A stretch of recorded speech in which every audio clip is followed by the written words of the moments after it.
Assalamualaikum and good day everyone. So firstly I am Rasid W. Sulaiman. Now let us proceed to the sample Tabata workout routine.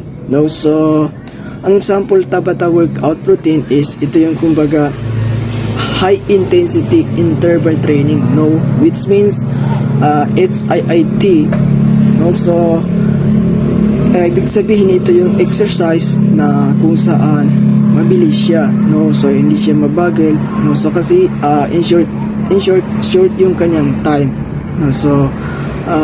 and after that is meron naman siyang rest time, so ang pattern nitong exercise is naka 20 seconds and 10 plus seconds race, which is mas mahaba yung time ng exercise kumpara sa time ng rest time, so and then 8 rounds natin uulitin, then yung kanyang kabuuan time is nasa 4 minutes each exercise, so yun. So this is a simple full body Tabata routine that includes body weight exercise. So exercises, so the first one is high knees. So paano ba ito gawin? So firstly, tatayo tayo ng matuwid and then tatakbo tayo, kung saan yung ating tuhod is papunta sa dibdib. For example, ganito siya.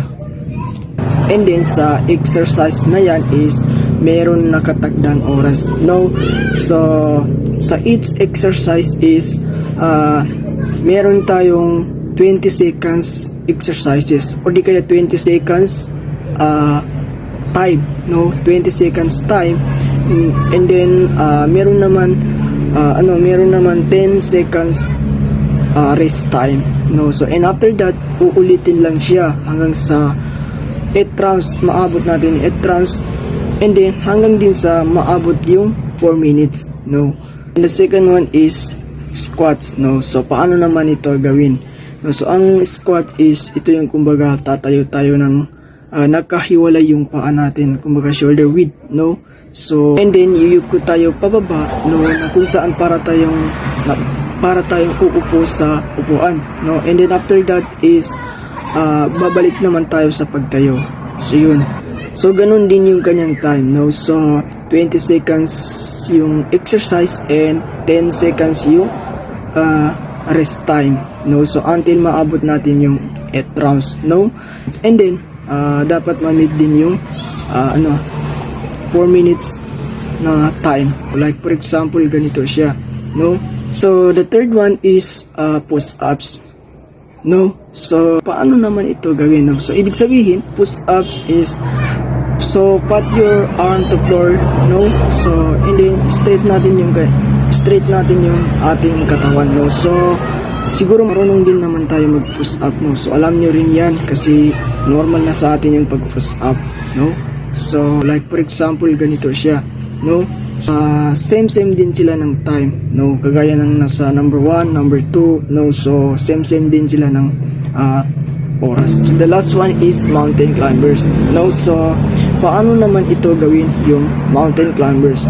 So mountain climbers is para din siyang push-ups, para din siyang position ng push-up, so ihila natin yung tuhod para tayong tumatakbo, like for example ganito siya, yan ang kanyang example, so yun, same din sila ng time, so 20 seconds yung exercise and then yung rest time naman niya is 10 seconds, so yun, basta same din sila ng exercise, repeat for 8 rounds, total time 4 minutes for exercise time.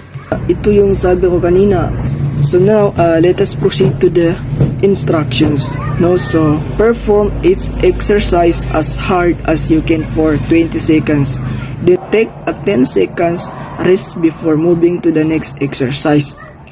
Race for 1 minute between sets if you are doing multiple 4 minutes rounds. Ibig sabihin, mag-perform tayo ng exercise or mag-perform tayo ng bawat exercise na kung saan dapat mabilis, So, and then kailangan bago natin matapos is after pa ng 20 seconds, no? So, and then, yun. So, after that, we need to rest for 10 seconds, no? Before tayo mag-proceed sa other exercise. Rest for 1 minute between sets if you are doing multiple 4-minute rounds. No? So, ibig sabihin, kung gagawa tayo ng more 4-minute, dapat rounds is dapat kailangan natin ng rest na 1 minute before tayo mag-proceed sa other set of exercise. So now, let us proceed to the effective Tabata exercises. No? So Tabata can include a variety of exercises to target different muscle groups.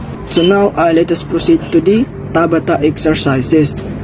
Tabata can include a variety of exercises. Tabata can include a variety of exercises to target different muscle groups.